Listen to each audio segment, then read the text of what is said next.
السلام علیکم۔ بسم اللہ الرحمن الرحیم۔ حضرت سیدنا حسن رضی اللہ عنہ حضرت سیدنا انس رضی اللہ عنہ سے روایت کرتے ہیں کہ حضور نبی کریم رؤوف الرحیم کے صحابہ کرام علیہ رضوان میں سے ایک صحابی تجارت کیا کرتے تھے، ایک ملک سے دوسرے ملک اور ایک شہر سے دوسرے شہر مال تجارت لے جاتے۔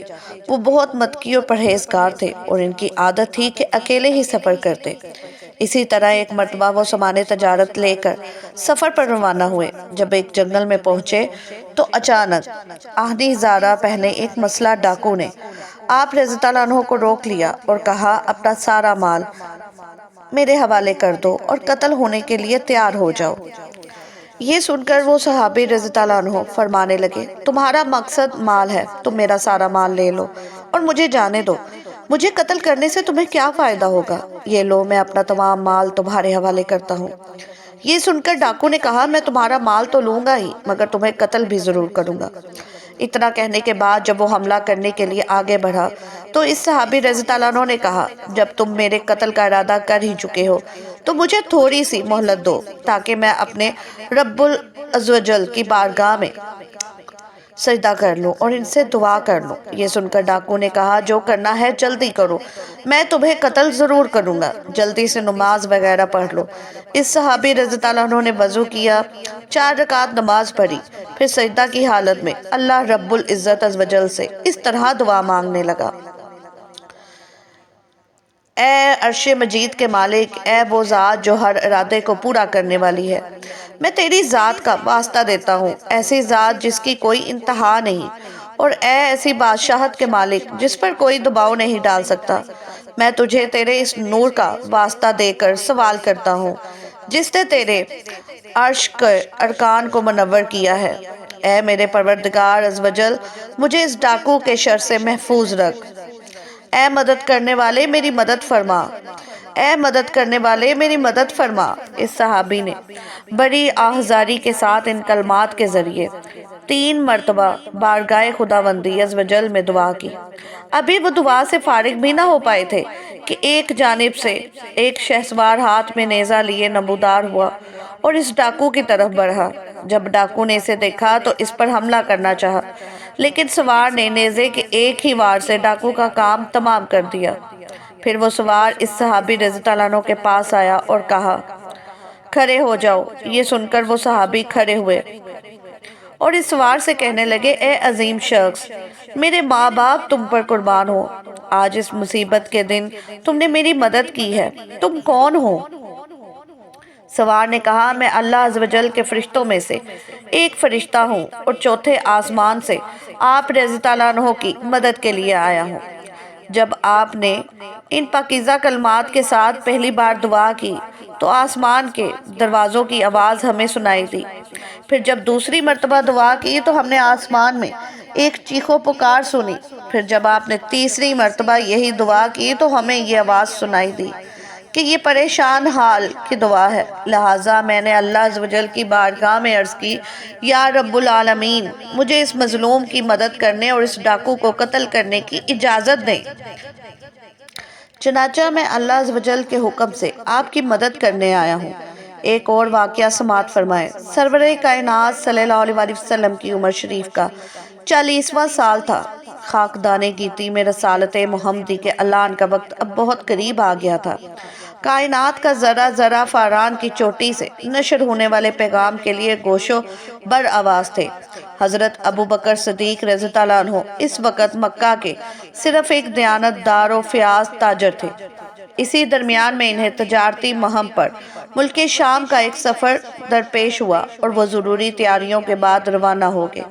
ان کے ہمراہ ان کا وفادار غلام بھی شریک سفر تھا۔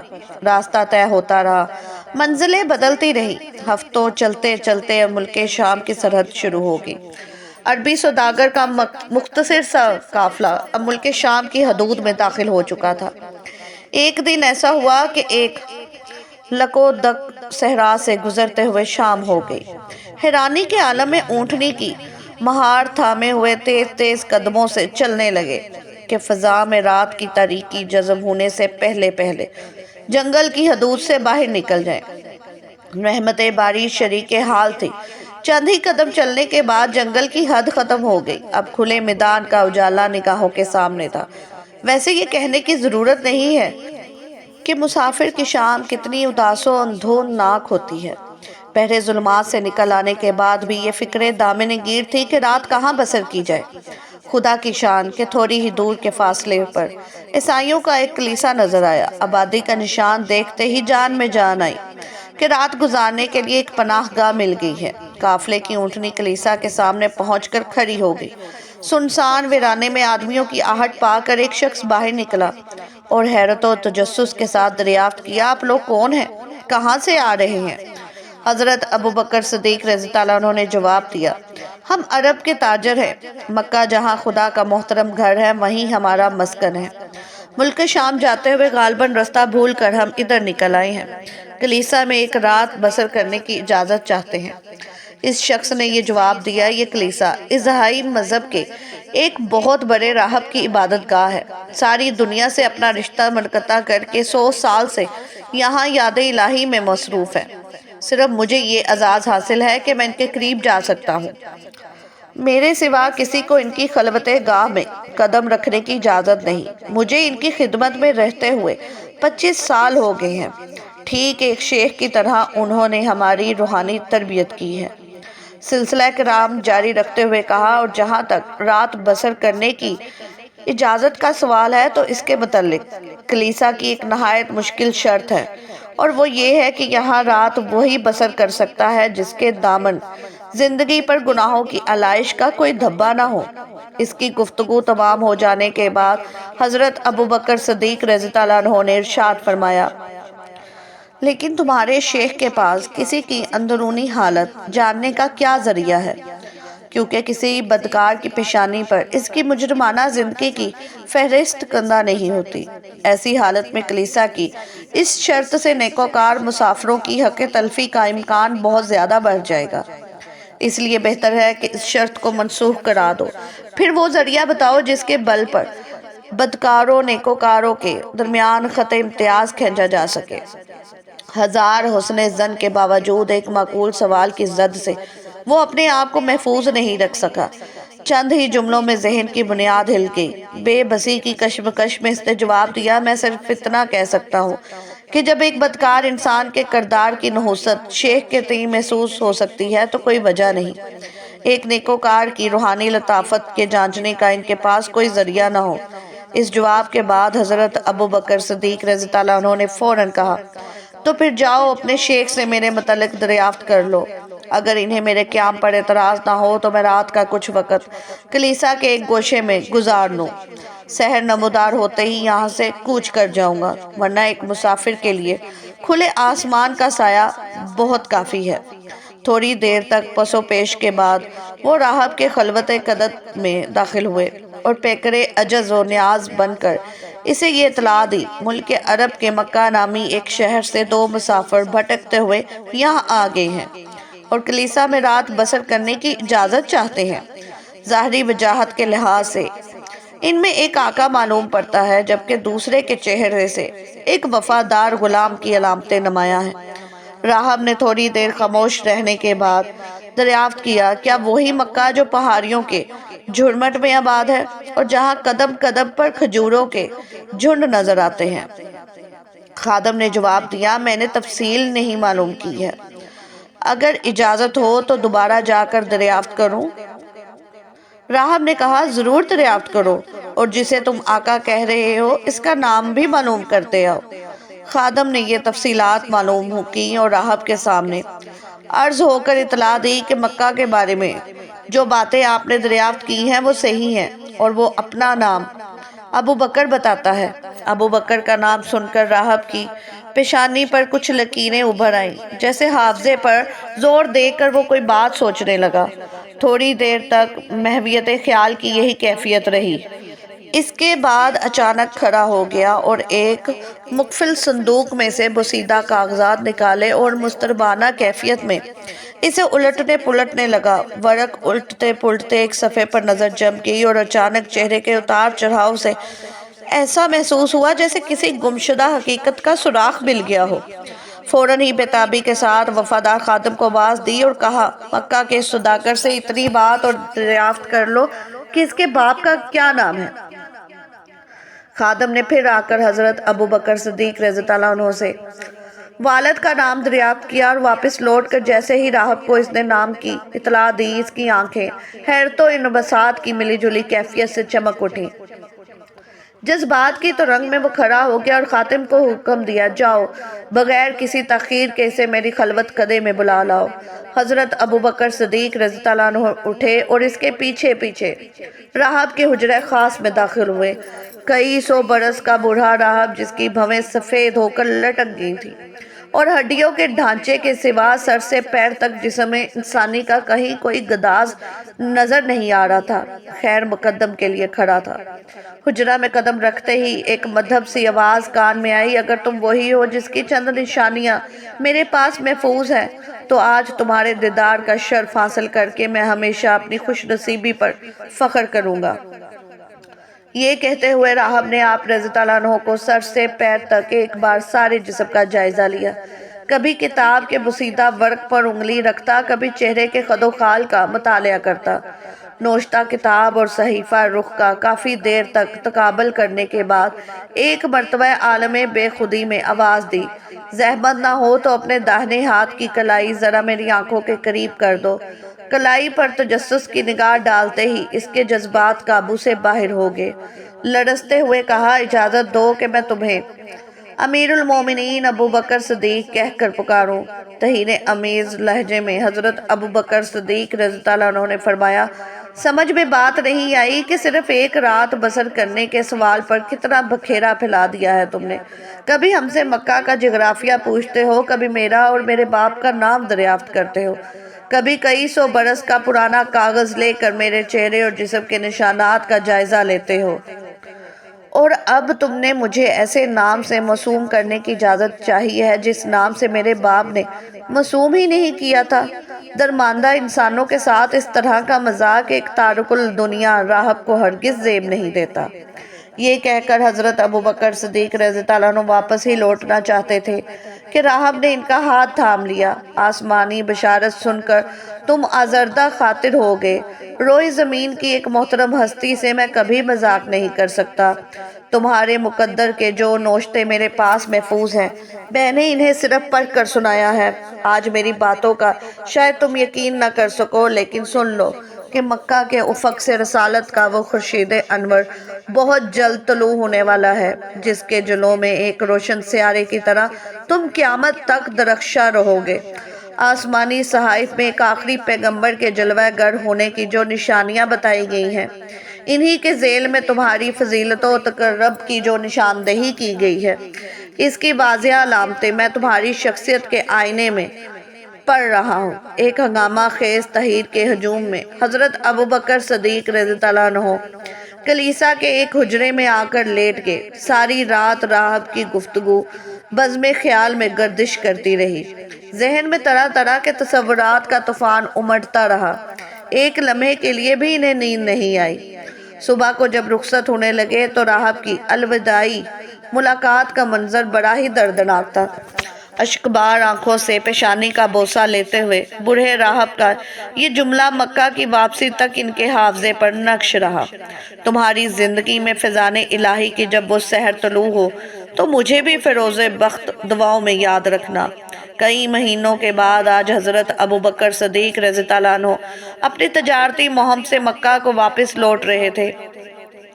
چلتے چلتے اب صرف ایک منزل کی مسافت رہ گئی تھی۔ کھجوروں کے جھنڈ سے گزرتے ہوئے راہب کے سوالات حافظے کی سطح پر ابھرنے لگے۔ ام القریٰ کی پہاڑیوں پر نظر پڑتے ہی ایک معنوی قید سے دل کا عالم زیر و زبر ہونے لگا۔ فطرت الہی کی کوشش سے اونٹنی کی رفتار تیز ہو گئی۔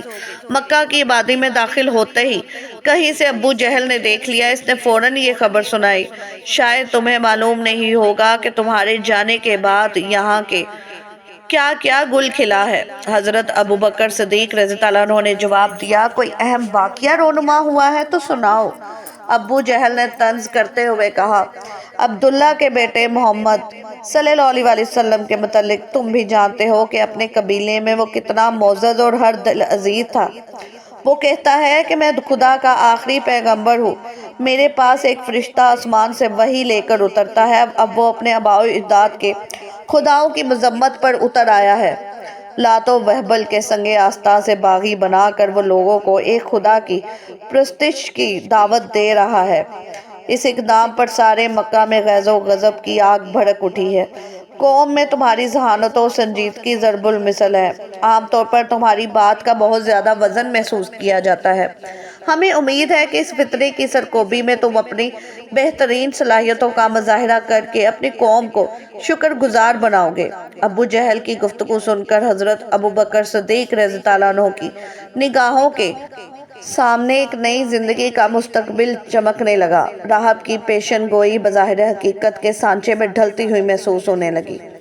جذبات کے تلاطم پر قابو پاتے ہوئے انہوں نے جواب دیا، ابھی تو میں ایک طویل سفر سے واپس لوٹ رہا ہوں، چہرے کی گرد تک صاف نہیں کر سکا ہوں۔ بطور خود حالات و واقعات کا جائزہ لینے کے بعد ہی کوئی رائے قائم کر سکوں گا۔ ابھی سرِ راہ عجلت میں کیا کہہ سکتا ہوں۔ ابو جہل سے پیچھا چھڑا کر سیدھے اپنے گھر تشریف لائے۔ غلبہ شوق اور جذبہ طلب نے اتنی بھی مہلت نہیں لینے دی کہ سامان اتار کر گھر میں قدم رکھتے اس مسافرانہ سجدھج میں بنو ہاشم کے قبیلے کی طرف نکل پڑے۔ سیدھے ابو طالب کے گھر پہنچے اور سرکار اقدس صلی اللہ علیہ وسلم کی بابت دریافت کیا۔ معلوم ہوا کہ وہ کوہ ابو قبیس کی طرف تشریف لے گئے ہیں۔ ایک نامعلوم وارفتگی شوق کے عالم میں جیسے ہی وہ کوہ ابو قبیس کے قریب پہنچے، دیکھا کہ دامن کوہ میں سرکار صلی اللہ علیہ وسلم ایک چٹان پر تشریف فرما ہے۔ عارض تابہ سے رحمت نور کا آبشار پھوٹ رہا ہے۔ قدموں کی آہٹ پاتے ہی رخ اٹھا کر دیکھا اور مسکراتے ہوئے ارشاد فرمایا، مبارک ہو، تمہارا آنا مبارک ہو۔ خیر مقدم کا انداز بتا رہا تھا کہ وہ یوں ہی نہیں بیٹھے تھے، کسی نئے آنے والے کا انتظار تھا انہیں۔ اعلان نبوت کے بعد حضرت ابوبکر صدیق رضی اللہ عنہ کی یہ پہلی ملاقات تھی۔ مسرتوں کے انوار سے حضور صلی اللہ علیہ وسلم کا چہرہ جگمگا رہا تھا۔ حضرت ابوبکر صدیق رضی اللہ عنہ اپنے نوشتہ تقدیر کا انجام دیکھنے کے لیے حیرانی کے عالم میں خاموش کھڑے ہی تھے کہ گل اقدس کی پتیوں کو حرکت ہوئی اور کشور دل کو فتح کرنے والی ایک آواز فضا میں بکھر گئی، ابوبکر کلمہ حق کی طرف سبقت کرنے میں پیچھے آنے والوں کا انتظار نہ کرو، اللہ کا آخری پیغمبر تمہیں حیات سرمدی کی دعوت دے رہا ہے، اسے بغیر کسی پس و پیش کے قبول کرو۔ حضرت ابوبکر صدیق رضی اللہ عنہ نے سر جھکائے ہوئے جواب دیا، اللہ کے رسولوں کے متعلق میں نے سنا ہے کہ جب وہ دنیا میں مبعوث ہوتے ہیں تو منصب رسالت کی تصدیق کے لیے اپنے ہمراہ کچھ نشانیاں لے کر آتے ہیں۔ میں بھی اپنے اطمینان قلب کے لیے کسی نشانی کا امیدوار ہوں۔ سرکار رسالت صلی اللہ علیہ وسلم نے حضرت ابوبکر صدیق رضی اللہ عنہ کی طرف دیکھ کر فرمایا، نشانیوں سے گزرنے کے بعد بھی تمہیں اب تک نشانی کی احتیاج باقی رہ گئی ہے۔ کلیسا کی سنسان رات کو بھی زیادہ دن نہیں گزرے۔ میری رسالت کی تصدیق کے لیے کیا آسمانی صحائف کے وہ نوشے کافی نہیں ہیں جنہیں رات کی تنہائی میں اس بوڑھے راہب نے تمہیں پڑھ کر سنائے تھے؟ پھر تمہاری روح کا وہ اضطراب مسلسل جس نے تمہاری آنکھوں کی نیند اڑا دی ہے اور جو تمہیں غبار آلود چہرے کے ساتھ کشا کشا کھینچ کر یہاں لایا ہے، کیا میری رسالت کے اقرار کے بغیر بھی اس کی تسکین کا اور کوئی سامان ہو سکتا ہے؟ حضرت ابوبکر صدیق رضی اللہ عنہ یہ سن کر پکار اٹھے، صدقتا یا رسول اللہ، سچ فرمایا ہے اللہ کے رسول آپ نے۔ میں گواہی دیتا ہوں کہ اللہ کے سوا کوئی معبود نہیں اور آپ اللہ کے سچے رسول ہیں۔ نبی اکرم صلی اللہ علیہ وسلم پر ایمان لانے والے سیدنا ابوبکر صدیق رضی اللہ عنہ سب سے پہلے انسان ہیں۔ ظاہری اعلان نبوت سے پہلے ہی رسول اللہ صلی اللہ علیہ وسلم صادق اور امین کے قلب سے مشہور تھے۔ آپ کی سچائی پر اعتبار کرنے پر اور ایمان لانے پر حضرت ابوبکر صدیق رضی اللہ عنہ کو صدیق کا لقب ملا۔ سبحان اللہ۔ اگر آپ کو یہ ویڈیو اچھی لگی ہو تو چینل کو سبسکرائب ضرور کیجیے گا۔